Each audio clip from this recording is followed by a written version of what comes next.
उपयोगी 20 kitchen tips. Number 1. लाटणे फ्रीजमध्ये गार करून पोळ्या लाटल्याने पीठ लाटण्यावर चिकटत नाही. नंबर 2. मासे खाताना काटा घशात अडकल्यास 1-2 केळी खावीत. नंबर 3. काजू व इतर ड्रायफ्रूटमध्ये कीड लागू नये म्हणून डब्यात 2-3 लवंग टाका. नंबर 4. कारल्याची भाजी करताना त्याचा कडूपणा घालविण्यासाठी चिरलेल्या कारल्याच्या चकत्या काही वेळापर्यंत ताकात बुडवून ठेवाव्यात. नंबर 5.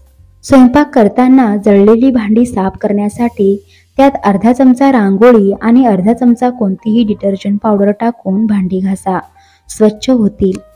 नंबर 6. बागकाम वगैरे केल्यानंतर हात स्वच्छ व नरम राहावेत यासाठी चमचाभर गोड्या तेलात चमचाभर साखर मिसळून हातावर रगडा व नंतर पाण्याने धुवून टाका. नंबर 7.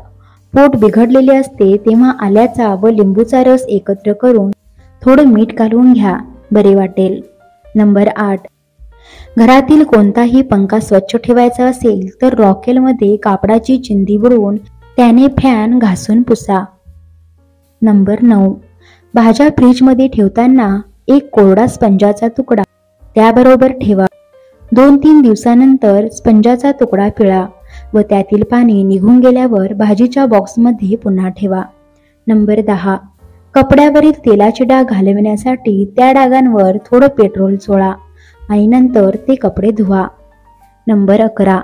डोसा बनविताना डोस्याचे पीठ तव्याला चिकटू नये म्हणून वांग्याचा किंवा कांद्याचा तुकडा तेलात बुडवून तव्यावर चांगला फिरवावा. नंबर 12. हिवाळ्यात खोबऱ्याचे तेल घट्ट होऊ नये म्हणून त्यात कॅस्टर ऑइलचे थेंब टाका आणि चांगले हलवून घ्या. नंबर 13. पावसाळी दमट हवेत खोबऱ्याचे डोल तसेच ठेवू नये. 1च्या 2 वाट्या करून उडीद डाळीत ठेवाव्यात म्हणजे त्यांना बुरशी न लागता त्या चांगल्या राहतात. नंबर 14. तोंडात फोड झाल्यास 1 हाताचे बोट दुधावरील साईत बुडवा आणि त्या जागी लावा, आराम होईल. नंबर 15. लाल मिरची दळायला देण्यापूर्वी तिला मोहरीच्या तेलाचा हात लावावा. वर्षभर लाल रंग राहतो. वर्षभराचे तिखट, मसाला, हळद यांना कीड लागू नये म्हणून हिंग टाकून ठेवावा. नंबर 16.